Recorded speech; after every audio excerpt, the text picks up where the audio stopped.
I want you to look at something right now. Think of some major goal you want, or maybe it's one you're already working on, and you have experienced a lot of setbacks, a lot of defeats. You've experienced a lot of disappointment. Maybe you've already given up, and maybe you just need a little fire, a little encouragement to get back in the game again. Here's what I want you to look at. There are winners, there are losers, and there are people who have not discovered how to win. And all they need is some coaching. All they need is some help and assistance, just a little support.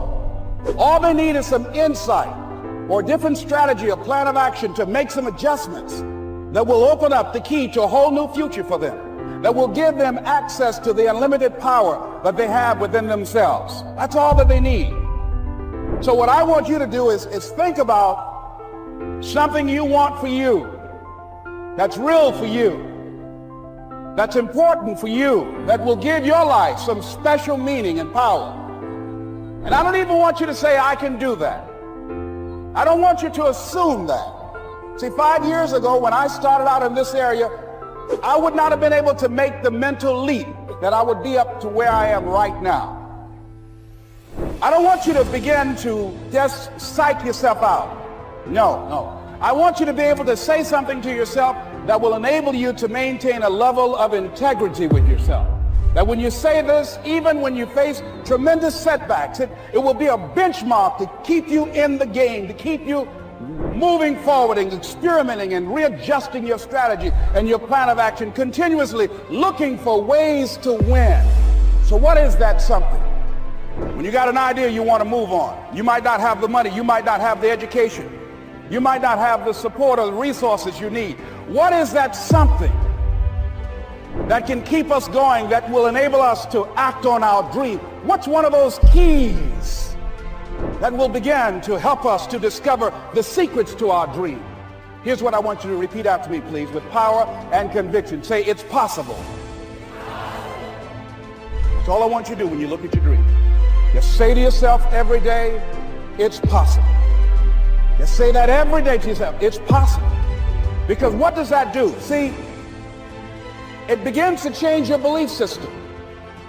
See, the way in which we operate, ladies and gentlemen, it's a manifestation of what we believe, what's possible for us. Whatever you've done up to this point, all that it really is a duplication, it's a reproduction of what you believe subconsciously that you deserve and what's possible for your life. Most people operate out of their personal history, out of their memory, things they've done, things they've experienced, things they've seen, things that they have observed. What I'm suggesting that you operate out of a larger vision of yourself. I want you to see yourself doing what you want to do, experiencing what you want to experience, having what you want to have, doing what it is that gives your life some meaning and value. Operate out of your imagination, not your memory. Because whenever you look at where you want to go, I'm wanting to warn you, you will have some conversation back here after you go through the data that you've experienced in life saying you can't do it. And so what you want to begin to do is ignore that inner conversation. Well, most people, ladies and gentlemen, when something happens to them, what they do is they begin to believe that that's the way it is. That's the way it's always been. And they can't see the possibility of it being any different. Example, before April 1954, the common belief, the universal belief, because it had been tried again and again and again and people had failed, the belief was that man was not physically capable of breaking the 4-minute barrier, that he could not run a mile in less than 4 minutes. That was the belief on the planet. It had never been done. But here's what happened, ladies and gentlemen. Roger Bannister came along, and he broke the 4-minute barrier.